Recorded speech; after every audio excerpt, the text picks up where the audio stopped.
Hi, everybody. Welcome to the mid-month Healthy Tips for Tails. And happy St. Patty's Day. I'm wearing my shamrock glasses and my hat that has the greens of the sky because it's time for expansion. It's time for spring. Spring actually starts on March 20th with the beginning of Aries and the actual movement outward. But we're in the last days of Pisces and we're ready to embark upon the new journey. Be the new journey. Emerge with spring. Astrologically, we're in a very intense time with a lot of motion.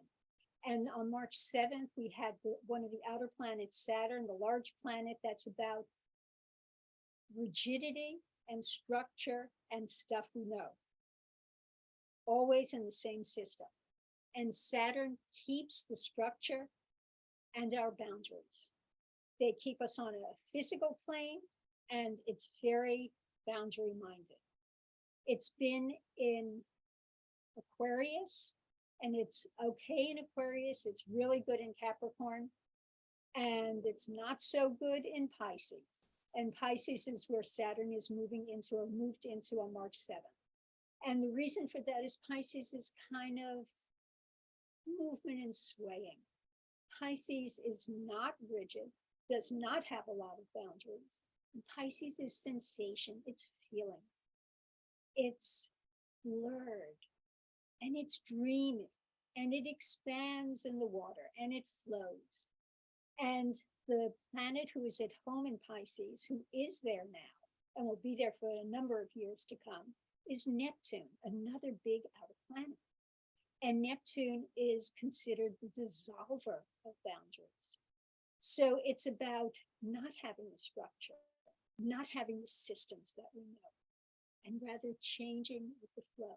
So we're going to have Saturn and Neptune and Pisces for the next period of time. And we're going to have to see what's going to happen. So welcome to spring and the new journey. And here we are. So here we are in spring. And spring is about expansion, greenery, and the wood elements in Chinese medicine, which is the liver and gallbladder. This gives us direction. And the direction we want to go toward is loving kindness and benevolence. When the liver flows, we're relaxed. When we're relaxed, we can be kind, benevolent, and flowing and expansive. When we get stuck and we get rigid, we can get angry, frustrated, narrow-minded, and my way is the highway. You can also get depressed. You don't want to move and you get really tired. So the liver and gallbladder regulate the joints in the body and a lot of the connective tissue, the tendons and ligaments. So if you can move your joints and if you can flow, your liver can relax and there is strength and relaxation. If, however, you're tense, you don't move well and your strength is depleted. So since our last meeting, I got a friend. This is Bob. And Bob is, can you guess? The Jack Russell Terrier. And the Jack Russell Terrier who will go my way or the highway. And I want you to see that his joints don't bend. He doesn't have good elbows movement. He doesn't have good knee movement. He doesn't have a good wiggle. He doesn't have good neck movement. And definitely the spine is a little rigid. The tail sticks straight out. So he's pointing whether he wants to be or not. This is an alert dog. When you're too alert, he holds a lot of tension. That tension does not allow good breathing or flow of circulation or muscles. So you start to get joint issues, pain, and stagnation. It can affect your liver, your intestines. It can affect your breathing, leaving you panting or not being able to breathe well or deeply. So I wanted to show you on Bob, the diaphragm line would probably start before the brown ends and comes around here to behind the shoulder blade here. Shoulder and elbow. Shoulder blade is up here, elbow with the front arm. The heart and lungs are here, and behind that is the liver, stomach, and the rest of the intestines, and of course the kidney. So on the back, what we're looking at is the liver will be probably starting around here, right on the other side of the diaphragm.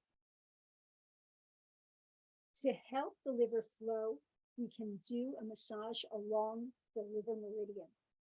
This would be, and first let me tell you that in humans, we have 5 toes and 12 ribs. Dogs and cats have 4 toes in the back, and they have 13 ribs. So for the liver meridian on us, I'm going to just keep moving the screen around a little bit. We start with between the big toe and the second toe and come up the top of the foot through the ankle on the side of the leg, going to the inside of the knee. And I'm going to move back so you can see me.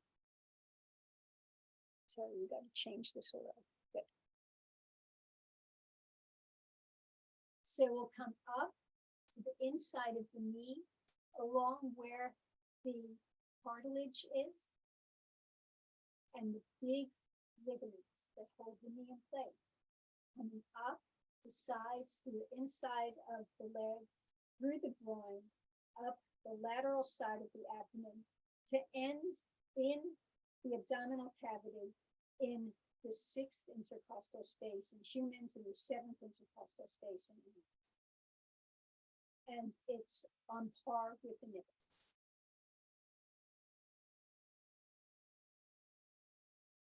In humans, it's 2 rib spaces below the actual nipples, but there's a nipple line, and that's what I mean by where the point is. In the dogs, and we're going to use Bob again, between the first 2 toes, inside toes, coming up through the ankle, coming up through the inside of the knee that doesn't bend, coming up to the groin area. So we're going that way into the groin. We're going through the abdomen on the lateral side of the abdomen, and we'll end approximately here. Do you see that? It's the side of the body in that area, and it's on the nipple line. The nipple line meaning on the longitudinal line of where the nipples are. That's the liver meridian. You can couple that with the gallbladder meridian that we already talked about, which is the side of the eye coming down to the base of the ear, coming up the side of the head, around the ear, coming back over the head, and coming down the side of the neck, through the shoulder blades, through the side of the ribs, through the hips, and then down the outside of the leg to between the 4th and 5th toes on the back. Doing the massage on the animals like that, or on yourself in their presence, is extremely helpful. The other thing we can do as humans with the animals present is movement and exercise. So there's a stretch that's a triple heater stretch that helps the different aspects of the body that Marissa Cranfield does. Take a breath, have your feet shoulder width, standing forward parallel, come up on your toes, come up, your hands like this, looking straight ahead, moving out and come down. Exhale. One more time.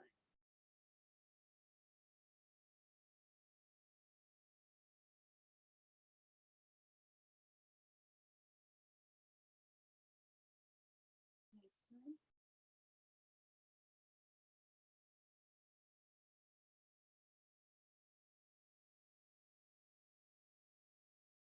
And you see how that moves the energy through the 3 burners, helping the circulation. Another way to move the liver energy is to pat on the side of your body along the gallbladder meridian. This helps to distribute the energy between the thorax, your chest cavity, and your abdomen and the hips, and your dantian, your lower quad. So these are exercises that help to move the energy. For the animals, we need to play with them. We need to be children again. And we need to be able to laugh a little bit and chase them around. If we can chase them, then we can use a string or something while we're sitting and they can run and make us laugh. That's also helpful. So play with the animals, the stretches for us. And as far as herbs to help the liver at this time of the year, I would recommend the medicinal mushrooms and the medicinal mushroom immune adaptogen blend. And that would contain reishi and shiitake and cordyceps and turkey tail and chaga and, of course, gone. There are 5 different mushrooms. And I can't remember the 5th one. But reishi, shiitake, cordyceps, turkey tail, and chaga. Those are the 5. Okay. Also, ashwagandha. Ashwagandha is excellent for decreasing stress. When the liver is tense, it's when we are stressed. Relieving stress relieves the liver and lets it expand. So let's expand into spring, and I'll see you next time. Thanks.